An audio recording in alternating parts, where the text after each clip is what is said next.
kabarnya nih? Semoga selalu sehat dan selalu ceria. So, di video kali ini kita akan membahas beberapa kasus mengenai pengembangan kreativitas anak usia ini. Ada apa aja ya? Penasaran? Yuk simak video yang satu ini. Nah teman-teman, langsung saja kita akan membahas kasus yang pertama yang berjudul usia bertambah, kreativitas anak Indonesia menurun. Mengapa? Nah, pada artikel yang ditulis oleh Cynthia Amanda Male pada tanggal 6 September 2019 ini mengatakan bahwa sebagian besar anak tidak lagi dituntut untuk mencari kerja, tetapi mereka justru harus menjadi pencipta lapangan kerja.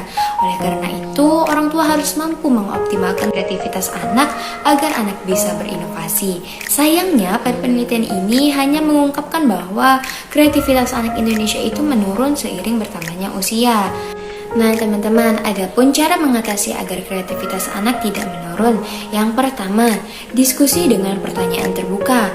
Biasakan mengajukan pertanyaan terbuka kepada anak yang jawabannya tak terbatas, seperti ya atau tidak saja. Nah, selain itu, bebaskan anak untuk bertanya agar memuaskan rasa ingin tahunya melalui diskusi yang positif bersama orang tua. Lalu yang kedua yaitu dorong anak untuk berani mengeksplorasi. Nah, ajak anak untuk melakukan aktivitas eksplorasi. Tidak perlu yang terlalu rumit, cukup dengan bermain di luar atau saat berkunjung ke tempat wisata, atau sesederhana mencari jawaban suatu pertanyaan melalui beberapa sumber. Lalu yang ketiga yaitu bermain dengan permainan konstruksi. Mainan konstruksi seperti balok atau slime memberi kesempatan bagi anak untuk mengembangkan kreativitas melalui imajinasi yang bersarang di kepalanya. Lalu yang keempat yaitu bermain peran.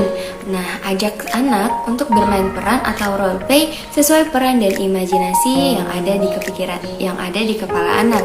Lalu yang kelima yaitu fasilitasi, bukan mengatur. Untuk aktivitas apapun termasuk anak bermain, peran orang tua adalah sebagai fasilitator. Biarkan anak untuk memimpin dalam aktivitas tersebut dan bukan orang tua yang menemani. Dengan demikian, hal itu dapat meningkatkan kreativitas anak. Nah, teman-teman, selanjutnya kita akan membahas kasus yang kedua.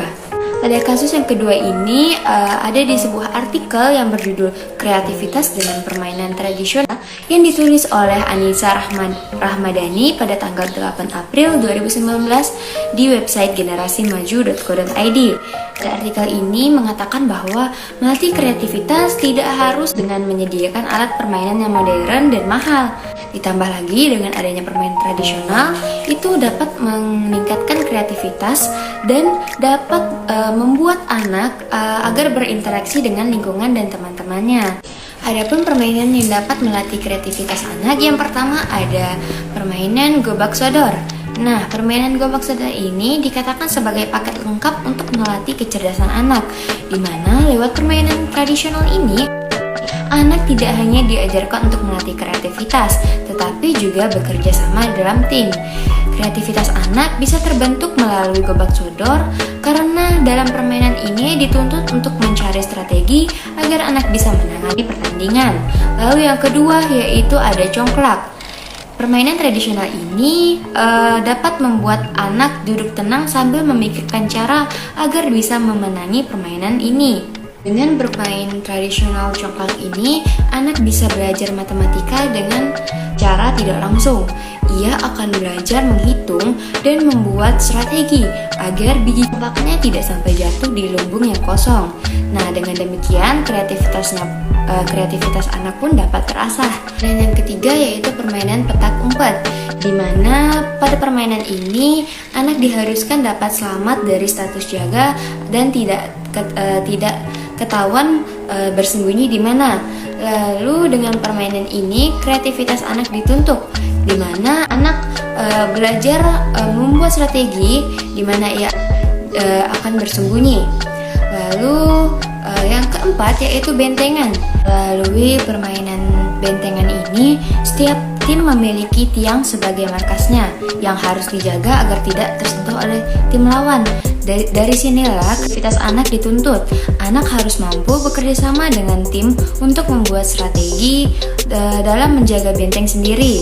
Di sisi lain, anak juga dapat memikirkan cara agar bisa menguasai benteng lawan. Lalu yang terakhir yaitu permainan tradisional engklek.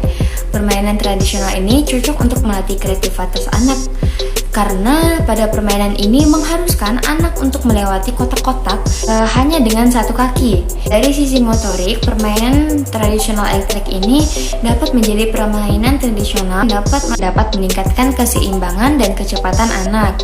Dari sisi kreatif, lewat permainan ini anak dapat belajar mengukur kesempatan yang ada dengan melakukan strategis pelemparan batu agar tepat di kotak yang tidak sulit untuk dilewati.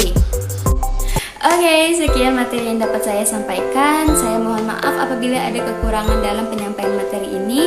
Terima kasih buat teman-teman yang sudah menonton hingga akhir video ini. Semoga ilmu yang saya sampaikan dapat bermanfaat bagi teman-teman semua. Terima kasih buat semuanya. Sampai jumpa di video selanjutnya. Bye-bye.